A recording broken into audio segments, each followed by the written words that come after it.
I'm Nicole, and today I'll be discussing a critical evaluation of the key issues related to contemporary accounting. I'll be doing this with my teammate Sophie. Today I'll be covering the first three. It will be Cosmopolitanism Feminism, Football Finances, Social Mobility and the Accounting Profession, and then Sophie will be covering Corporate Social Responsibility, and then Disability and Gender in Employment. Up of a team of five. You have Adele, Ben, Sophie, myself, and Anne Marie. A cosmopolitan place or society is full of people from many different countries and cultures.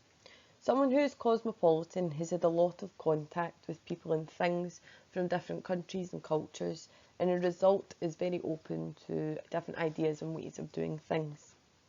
Now, feminism is the belief that women should be allowed to do the same things, have the same rights, powers and opportunities as men. The key issues are the struggle for recognition of wider social and economic rights for women and maintaining an authentic collective identity. Now, feminism does go hand in hand with cosmopolitanism, and violence against women has been the focal point for the women's human rights movement. However, this has meant that everything else has taken a back seat. It is still a major ongoing issue to extend the reach of cosmopolitan feminism to challenge the gender dimensions and social and economic inequalities. Cultural traditions and values can often mean that women have to preserve an imagined authentic collective identity. The culturally specific concept of a good woman is an example of this. In a village in the Solomon Islands, a woman engaged in legal proceedings in order to oppose foreign logging companies.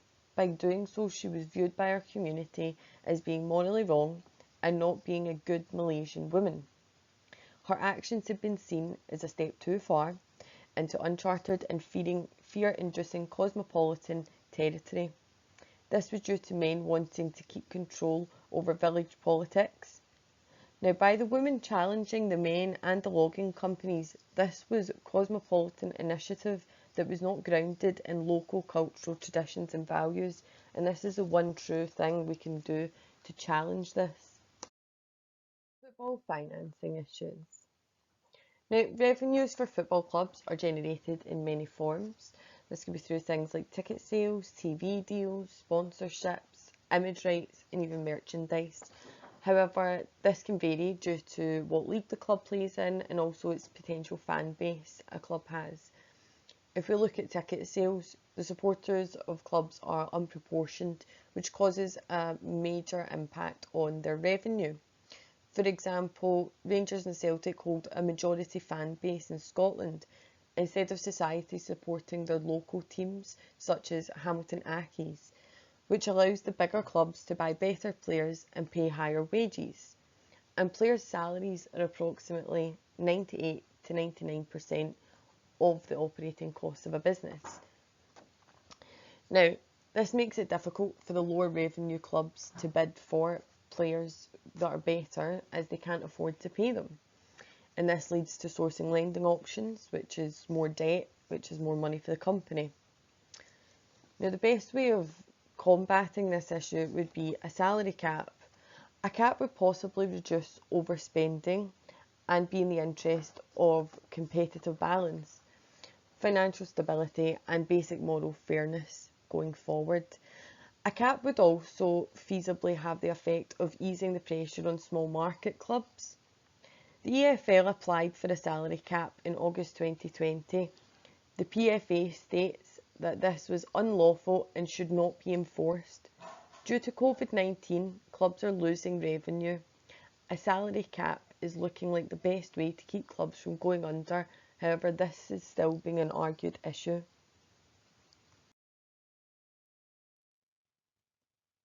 Social mobility is the change of an individual's social status from one category to another, which can be higher or lower. Social mobility is measured using an individual's education, class or background to learn more about their mobility in society. The movement of social mobility occurs between tiers in an open system of different social stratification. In the last decade, accountancy has become more open to a wider range of individuals. Accountancy as a profession was more of the rich upper class society with a very high standard of education. Now accountancy firms have broadened their horizon when it comes to open applications and vacancies, but social mobility is still a part of the process. Social mobility can be good for a business as they may find an individual with a high standard of education who can provide smart business ideas and contribute to the company, in turn broadening their talent within the business. Now, the accountancy profession has become more relaxed in its approach to accepting graduates and apprentices to improve social mobility, and that's within the whole industry. For example, professional bodies such as AAT allow students to begin the course with no prior qualifications or experience, allowing the opportunity to be educated to an accredited standard and obtain an honours or master's degree, making the opportunity available to any individual, no matter their background. The society in which accountancy operates is a professional one and elite, but this is not to say that an individual from a different social status is not more than capable of succeeding. Accountancy as a profession has a scope to improve social mobility further than any other, as it does have an influential position, and this is how it can break barriers. CSR issues. What is CSR and sustainability reporting? So it's a method that's applied mainly by large organisations in finding balance and satisfying stakeholder and shareholder expectations, whilst addressing social and environmental concerns. What is the purpose of sustainability reporting? So the two main reasons for the sustainability report is, firstly, it allows businesses to measure the effect of their activities on the environment, on society and on the economy. This is called triple bottom line.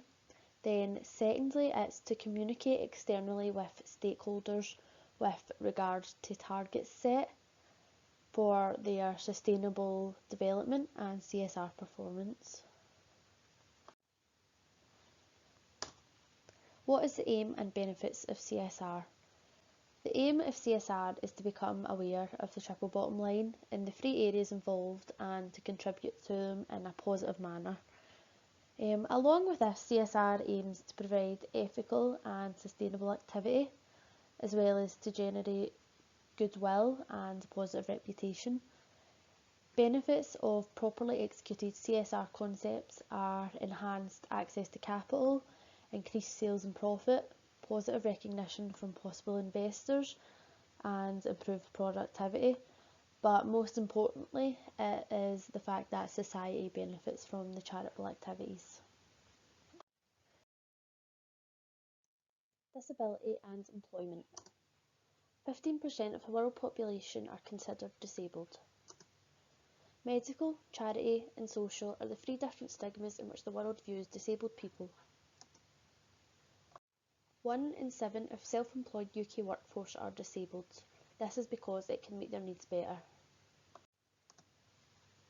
Accountant is a profession of status and privilege, and a disabled person does not fit that aesthetic. The Valuable 500 is a campaign for equal rights and opportunities for disabled people, and it now has the support of the Big Four.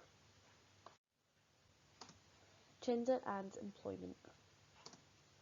Over half of accounting graduates are female, making it unusual that they don't make up for the management positions. Some outdated reasons for this seems to be that management think they can't handle the pressure or that they don't deserve equal pay. As a profession of status, accounting could lead the way for other industries by leading by example. In conclusion, many of these issues are formed through old-fashioned ideals. We need to ensure modernisation of ideals and beliefs within the industry.